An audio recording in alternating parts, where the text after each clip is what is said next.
Hello, everyone, and welcome to this week's episode of Recovery Talk. So, today I want to talk about the importance of food first when approaching eating disorder recovery. I want to discuss what food first actually means and how practically to approach this. And I also want to talk about my own experience with the food first approach when I was in eating disorder recovery. So food first essentially means that the first step when recovering from an eating disorder should be to actually address the food, right? Address the acute state of undernourishment, or address, if someone is engaging in compensatory behaviors, address these and focus on refeeding. I want to clarify that this is not something that just applies to people who are very underweight, nor is it something that only applies to people who are excessively starving themselves. This can apply to people at any size, and it can also apply to people who maybe they are restrictive. They're not necessarily starving themselves, but they still are eating less than they should be. The whole thing of people with eating disorders stop eating or doesn't eat, that is a more rare manifestation, right? And even in the people who quote unquote stop eating, that is not the permanent stage. We know that it's just not how an eating disorder manifests, at least not the whole time. Most people with eating disorder never stopped eating at any point. When we look at eating disorder recovery, we see that there are a lot of different things to explore, to work on, right? For example, finding meaning and purpose, developing healthier coping skills, challenging, your unhelpful thoughts and beliefs around yourself and the world. All of these things are very, very important. But my argument is that food has to come first. And that by correcting the acute state of undernourishment, and as I said, undernourishment does not mean that someone is severely underweight or is not eating. It just means that someone is restricting themselves, engaging in restrictive, maybe compensatory behaviors, could also include excessive exercise. So overall that this state has to be corrected first, and that by not doing so, you're not really going to get as far with the other stages and states. So for example, trying to address your values when you're acutely undernourished is not going to give the same response as it would if you did that in a more nourished state. The reason why I believe this is so important is because eating disorders are biopsychological, right? So it's biology and psychology interfering with one another, I guess we can say. Or they're playing together to create the perfect storm, which is an eating disorder. I think very often there is a bit of a view of eating disorders as it's just simply a result of faulty thinking. And if we just address that, then it's all good and great. Or that, it's just a result of some other trauma, some other issue. And if we just resolve that, then the eating disorder would just magically go away because it's actually a symptom of something else. And don't get me wrong, addressing, driving factors can be very helpful. But what I so often see is people spending endless time in therapy trying to resolve some kind of underlying issue or find one maybe where there isn't one, and then just not really getting anywhere because they're not addressing the food. Here's the thing. You are not you when you're hungry. Try and think of it this way. Imagine trying to do talking therapy with someone who's severely sleep deprived and they're struggling to stay awake. Their brain is not really going to be as receptive to that communication. Instead, you need to correct, the underlying issue, in this case, sleep deprivation. Let the person rest up and be well rested and then, talk to them. And the same thing goes with undernourishment. When you are acutely undernourished, you're cognitively not in the best state to be as receptive towards, things such as investigating underlying issues or investigating your thoughts and patterns. Don't get me wrong, these things can also happen when someone is undernourished, but it's so important that it is combined with refeeding, because refeeding and getting an adequate amount of food to the point where you are not only just energy balanced, but also an energy surplus for recovery is absolutely crucial. I always say you cannot think your way out of an eating disorder. You need to act your way out of it, or more specifically, eat your way out of it. This does not mean that as long as you eat, then it's all good and great and your eating disorder is completely gone. But what I am saying is this is absolutely a key part of recovery. And what I often hear is that people express that their cognitive state with full refeeding actually becomes a lot more flexible, and they become a lot more receptive to other interventions, right? So practically speaking, food first would mean that you're focusing on the refeeding and renourishing first. And at the same time, of course, you can focus on other things, but that you don't see those other things as things that needs to be resolved in order to refeed. Another reason why this is so important is that it kind of weeds out undernourishment as a driving factor for whatever it is that you're struggling with, right? So imagine you have a lot of rigidity. It could be that rigidity is actually driven by the undernourishment, either completely driven by the undernourishment and it goes away with refeeding. That was my experience, right? I was very rigid and had OCD-like behaviors and thoughts, but I noticed that refeeding and proper weight restoration with time actually took that away. But then again, there are people who have OCD unrelated to whether they're undernourished or not, even though I would argue that undernourishment tends to make it worse. And in that case, it's so important to weed out undernourishment as that driving factor so that you know what is you and what is the side effect of undernourishment. The eating disorder is a master at postponing recovery. So this whole idea that if you just talk enough, dig enough, do enough therapy to talk, and find some kind of underlying trauma or issue, then your eating disorder will magically go away. That can be a very, very tempting thing for someone with an eating disorder. It can also be a way to maybe find and seek out some kind of meaning and identity, because the whole thing of actually maybe nothing significant really happened. Maybe you just had a genetic predisposition to an eating disorder that was activated by a period of undernourishment.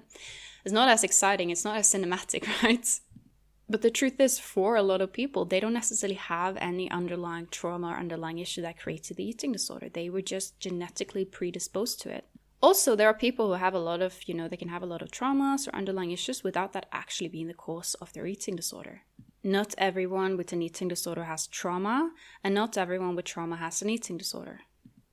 So before my eating disorder, I suffered depression, and I very often used to think about my eating disorder as being, caused by the depression, right? It was my way of dealing with the depression. But in retrospect, what I think is more likely is that the depression made me more prone to engage in certain self-destructive behaviors, which then sent me into an energetic deficit, which then triggered the eating disorder. I definitely felt that there was something a bit more symbolic about that, dealing with all of the darkness within me, by focusing on food and controlling food to control my life, all of these narratives. And that can absolutely be some people's experience. And also if you find that that is language that is helping you make sense of your own experience, then that's completely okay. But then I also see, and that was my experience as well, that period of undernourishment can sometimes be enough to set off certain symptoms, right? Such as excessively seeking control. And I see this in client. Maybe a client will fall sick with the stomach bug or food poisoning or the flu or something and end up in a bit of an energetic deficit, and then suddenly they get urges to control the food. Are they trying to control their life to deal with the stomach bug? No, they are in an energetic deficit, which then sets off certain things. Do we need to do talking therapy to help them deal with the mental aspect of having food poisoning, right? No, it sucks, but overall it resolves itself. And then I see time and time again, when they actually get refed, these urges goes away. This does not mean that you can't have eating disorder urges when not undernourished. But notice how it may get more intense when you are in the state of undernourishment, and how certain thoughts and behaviors can creep up just from, missing a meal, or from, falling sick, or going through grief, or anything that puts you in a temporary energetic deficit. View eating disorder recovery, especially the earlier stages, but also the later stages as well, as you have an allergy towards an energetic deficit. You need to make sure that you are not in an energetic deficit, you're in an energetic surplus, especially in recovery. And eventually, being recovered, you would be in energetic balance. And that by not doing so, essentially your allergic reaction would be an increase in certain disordered thoughts and urges. So something I sometimes hear from people is, okay, if I recover from my eating disorder by taking a bit of a food-first approach, right, so I'm focused completely on aggressive refeeding and resting and restoration of weight, all of these very, very important things, won't I neglect the underlying factors or neglect what actually gave me an eating disorder? And to this I want to say, first off, not everyone has a very clear trauma or indicator as to why they got an eating disorder. So that's first off. Sometimes we don't actually quite know. But second of all, imagine if there was something that happened in your life, a significant trigger, and then you developed an eating disorder. Then here's the thing. Being fully nourished and being in a bit more of a cognitively flexible state actually puts you in so much of a better space to work on those underlying issues. So imagine maybe you were bullied really badly, and that made you, really hate yourself, which made you be self-destructive and then engage in dieting, and then it developed into an eating disorder. Trying to work on that when you're acutely undernourished is probably not going to give you as good of an effect as it would if you did that when you were nourished and your brain was in a healthier space and more receptive to therapeutic interventions. When I started my own recovery, I remember I went to my psychologist, and she was pretty firm with this food first approach, and I'm very, very grateful that she was, right? Because I know that if she weren't, I probably would have found the perfect opportunity to kind of waste her time and endlessly talk in circles just to postpone recovery. I was definitely a bit of a master at tricking treatment professionals because I was through the psychiatric system as a teenager, and I had some good experiences. I had some bad experience. Unfortunately, I was misdiagnosed and put on wrong medications. I had some, I guess we can say, medical trauma. I had quite a few bad reactions to various medications throughout my life. But if there was one thing I became good at, it was tricking medical professionals, or so I thought. When my eating disorder started, I actually tricked the therapist that I was recovered, and I did this in order so I could stop going to treatment, because I was looking to move and I kind of needed medical approval to do so, and I managed to trick the person treating me that I was recovered. Do not recommend, and that backfired so badly. But anyways, this psychologist that I got later on, when things had backfired very badly and I was very unwell, she was a little bit harder to trick, guys. I was a little bit scared of her. She was amazing though. Anyways, she had probably seen it all. She was specialized in eating disorders, and I think treatment professionals who are specialized in eating disorders, they will tend to see a bit more through it, right? A bit harder to trick. And she told me flat out, we need to work on food first, because your brain is not actually fully receptive to just talking. We need to increase your intake, we need to increase your weight, etc., and then we can start talking. Don't get me wrong, of course we spoke throughout this process, that obviously, but essentially she was making it very clear that we had to take a food first approach. And you know what? That was the best thing that happened to me in recovery. Because even though I had my panic moments, and trust me, I had a lot of them. Sometimes people tend to think, oh, your recovery is probably just smooth and easy. Trust me, it was not. It was panic upon panic. It was doubt. I had times where I missed my eating disorder, romanticized it. I just really wanted to relapse, but I somehow kept going. But what was so absolutely fascinating was realizing how my brain responded to being more nourished and also eventually getting at a bit of a healthier weight. I'm not saying that every eating disorder thought and urge magically disappeared, but it's reduced so much, and I felt so much more clear, and I felt like I could finally I could see clearly again, right? It's like I've been in a bit of a daze and suddenly things became sharper. Considering I had developed eating disorder induced OCD, aka I did not have any OCD before my eating disorder, and then during my eating disorder I developed serious compulsive thoughts and urges, mostly around food, but it also started to spill over to being about other things as well. So with this in mind, I had expected I probably had to go through OCD therapy. But in my case, I noticed that these thoughts and urges actually really lessened just with refeeding alone. It was very strange.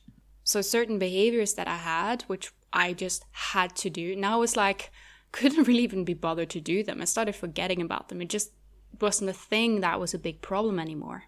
Imagine if I had done it the other way around, where I started addressing these OCD-like behaviors and then didn't address the food. I would have gone in circles for a long time because it was deprivation-driven. It was food deprivation-driven. And we see this over and over when we look at studies on eating disorders and also studies on just undernourishment in general, such as the Minnesota Starvation Study. Here you saw that the men in that study, and if you don't know what that study is and aren't familiar with it, I've done an episode about the Minnesota Starvation Study before, which I recommend maybe giving it a listen. But anyways, in the Minnesota Starvation Study, you saw that the men, by the state of undernourishment, they started developing psychological traits that are in alignment with what we see today in eating disorders. They're more withdrawn, their mood was lower, they became extremely rigid, they became just very, very much more introverted, disinterested in anything except food, but then becoming very, very food obsessed, etc., etc. You saw all of these behavioral changes that stem from the state of undernourishment, because our brains aren't fully there when we are hungry, right? Renourishment and consistent renourishment, staying renourished, not going into some endlessly cycle where I'm going to eat and then, oops, I'm restricting, oops, I'm compensating, that's just another eating disorder. But consistent renourishment, consistent rest, it takes you more back to your standard baseline, right? And this can be a huge relief, but it can also be scary. I remember there were certain things that happened to me during my eating disorder that I didn't really have much of an emotional response towards when it happened, because I was so deep into my eating disorder. It's like all my emotions were numbed. And then as I became refed, I started reflecting on some of these experiences and almost had to go through them and process them later on. So it became like a delayed processing in a way.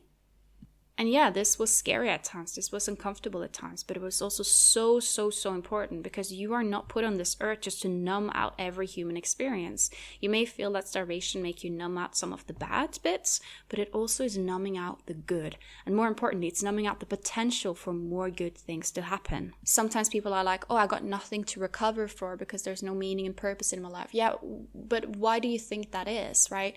If your life revolves around your eating disorder and food and body and movement, how do you have space for other things to enter? You are not you when you're hungry. I know that I should probably get royalty checks from Snickers at this point, but the amount of times I repeat that slogan, it's from a Snickers ad if you aren't familiar. But it is so true. You are not your true self when your basic needs aren't met. That goes with food. Also goes with things such as sleep. If you were never ever sleeping, first of all, you would die eventually, right? But you're not going to be quite yourself. Think about it, when you have like a morning class, for those of you who are still in school, but I remember myself when I was in school, if I had like a morning class and I hadn't slept well the night before, I remember sitting in class and just my eyes would uncontrollably kind of just start closing themselves. I did not get much of what was going on in class because I'm not quite myself, my best, sharpest self, when I'm severely sleep deprived. Same thing goes with the need such as thirst, right? Imagine you are on holiday and you're somewhere very, very warm and you're doing sightseeing and you're so dehydrated. You've been sweating all day. It's like 30 degrees Celsius. It's so hot. And for some reason, you don't have more water left and you're just so thirsty. All you can think about is something to drink. And you see like a poster for ice cold, Coca-Cola. And you're like, oh my goodness. Are you going to be able to focus on the sightseeing? No, all you're going to think about is, I need something to drink right now. And then when you fulfill that need, you're going to be more present again. You're going to be able to enjoy the sightseeing. So the key takeaway is that yes, an eating disorder is about food too. We often hear, it's not about food.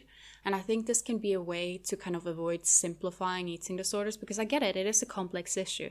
It's complex, but it is simple. I know this seems like an oxymoron, but it's complex as in there is a lot going on with eating disorder. They are quite confusing conditions, a lot of biological and psychological factors going on, but it's simple in terms of you need to eat. There is literally no way around that. Yes, work on all the other things as well, but be aware that you may not get the best outcome until you do so in a more nourished state. And make sure that if you are working on the other issues, you do that in combination with refeeding. So yeah, this was a bit about food first and why I believe this is so crucial and should not be neglected in recovery. And same thing also goes for rest, A lot of times people are like, I'm going to focus on the food. And then they just think that, but rest, that shouldn't be that important. You need to rest as well. And same thing goes with restoration of weight to your set point weight range. Keep in mind that you can be underweight at any size. Underweight essentially means being underweight relative to your body's natural set point weight range. And of course also, last but not least, rewiring is essential. Rewiring your fears, rewiring your eating disorder behaviors. And I guess I just summed up the 4 R's, which essentially is the framework I use when approaching eating disorders, is that I see recovery as consisting of 4 non-negotiable R's, which is rest, refeeding, rewiring, and restoration of weight and physical health. So physical restoration beyond just weight. I work with this framework in my group coaching program, which I'm running at the moment. And oh my God, I'm having so much fun. It's a lot of work, but in a very, very good way. And I hope to be able to have some group coaching programs available in the future as well. And if you're interested in that, check out my website, letsrecover.co.uk, and you can join the coaching waitlist and tick off that you're joining for a group coaching program. Anyways, guys, let me take a listener question. So the person is saying that I feel physically so full, but mentally so hungry. What do I do? And the answer to this is you still need to eat. I've done quite a few episodes on this in the past where I discuss, mental hunger, where I discuss extreme hunger, when I discuss, lack of appetites. So definitely check out some of the previous episodes. I would especially recommend the episode I've done with Emily Spence, where I discuss mental hunger and also discuss food first in that episode. So builds a bit onto this episode. In recovery, it's very, very common to experience physically being very full, but mentally still being hungry. And I want to remind you that mental hunger is a form of hunger. There is a range of reasons as to why this happens, combination of biological and psychological factors. And overall, it will eventually normalize, but it's so important that you give yourself the food you crave. And yes, I understand it is uncomfortable when you're feeling quite full and still are eating, right? And not feeling satisfied. But overall, your body has been used to being starved, and it's finally realizing, oh wow, there is food available. Of course, it's going to want all of it. Some people in recovery also have the opposite thing, where they are physically very hungry, but mentally full, right? So it can manifest in many different ways. Other times people are physically and mentally hungry. Other times people are not really physically or mentally hungry, but they just have this drive to eat, and they can't quite tell why. It's all hunger. It's all normal. It all will normalize if you give it time and food and rest. This is important. Do not engage in any restrictive compensatory behaviors. So the answer is you need to eat. And to offer you a bit more explanation, check out previous episodes where I talk about this quite a lot. Hope this helps, and I hope you guys enjoyed this episode. If you enjoyed this episode, I'm always very grateful for, ratings or for reshares. Really helps this podcast grow and keep going. So thank you for listening, and I hope you guys have a lovely week.